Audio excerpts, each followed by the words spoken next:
So high guys, আসসালামু আলাইকুম, welcome to my new what is this ফুডাবালিস না মানে নিউ ভ্লগ। তো কথা হচ্ছে আমরা রোজ করলাম, তো আবার বেরিয়ে পড়লাম ফিটিং করতে গ্রিল লাগাবার জন্য। তো তোমরা দেখতে পাচ্ছ এই গ্রিলটা আমি এখন এই দিক থেকে দেবো, তো হল থেকে। এখানে কিন্তু দুটো ভেলাট আছে, তো একটা লোকেই কিনেছে। দেখতে পাচ্ছ এখানে দুটো দরজা আছে, ওইদিকে একটা বেডরুম আর এইদিকে একটা বেডরুম, আর এইদিকে একটা হল, এইদিকে একটা হল, এদিকে সব কিছু ডবল ডবল। তো তোমরা ভাবো কত বড় লোক হতে পারে, মানে কি আমরা একদিন এরকম বড় লোক হলে তো বুঝতেই পারছি। তাই আমি গ্রিলটা দিয়ে দিলাম, ওইদিকে দড়িটা ধরে আছে আঘাতে। তো আমি এদিকে চলে এলাম। তো তোমরা দেখতে পাচ্ছ আমরা এদিকে কাজ চালু করে দিয়েছি, একটা সাইড কার্পাট লাগিয়ে আরেকটা এদিকে লাগিয়ে দিয়েছি। তারপরে আমরা গ্রিলটাকে উপরে উঠিয়ে লাগিয়ে দেবো। তখন তোমাদেরকে ডবল ফ্ল্যাটটা একটু ঘুরিয়ে দেখিয়ে দেয়। তো দেখতে পাচ্ছ এখানে মানে কি এটা প্লেন আছে, আর আমরা অন্য সাজ্জাতে নামি তখন ওটা মানে খাল থাকে, তাই এটা হচ্ছে 5-5 মহলা এমনি থাকে, তাই এটা হচ্ছে প্লেন। তো আমি তোমাদের একটু বসে দেখিয়ে দিলাম। তো এখানেও আমরা গ্রিল লাগাবো দেওয়াল থেকে একদম লাস্ট অব্দি। তো ওইদিকে দেখতে পাচ্ছ কত সুন্দর ভিউ। তো এখানে একটা সুইমিং পুল আছে, তো তোমরা যদি এখানেও গাধাতে চাও তাহলে ফুটাবালিশ কোম্পানিতে আমাদের কন্ট্যাক্ট করে নাও।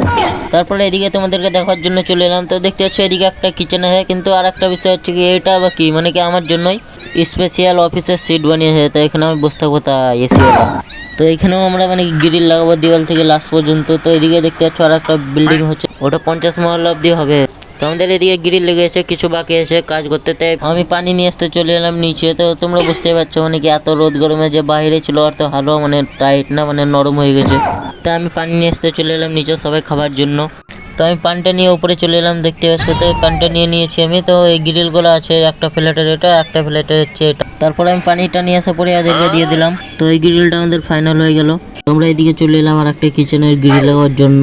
তো আমরা এই গ্রিলটা হল থেকে দিলাম না, কারণ এটা বেডরুম থেকে দেখছি আমরা কাছে হবে, তাই এই দিক থেকে দিয়ে দিলাম। তো আমাকে সাজ্জাতে নামতে হলো, দেখতে পাচ্ছ। তারপরে আমি গ্রিলটা দিয়ে দিলাম এদিকে। তো গ্রিলটা দেওয়ার পরে আমরা এদিকে কাজ চালু করে দিলাম, সাইডের পাটা এদিকে লেগে গেছে। তো এখন খালি আমরা গ্রিলটা উপরে উঠিয়ে ফিট করে দেবো। তো আমরা কাজ করতে করতে একটা জিনিস দেখতে পাই, তো তোমাদেরকে না দেখে থাকতে পারলাম না। দেখতে পাচ্ছ কত বড় একটা ভারী জিনিস ক্রেনে করে নিয়ে যাচ্ছে ওদিকে। তো এটা কিন্তু কি তাই আমি বুঝতে পারলাম না, তোমরা যদি জেনে থাকো তো অবশ্যই কমেন্টে জানিয়ে দিবে কি এটা। তো এরপরে আমরা কেমন ভাবে গ্রিল লাগালাম তোমরা যদি জানতে চাও সাবস্ক্রাইব এন্ড ফলো করে পাশে থেকে যাও। বাই।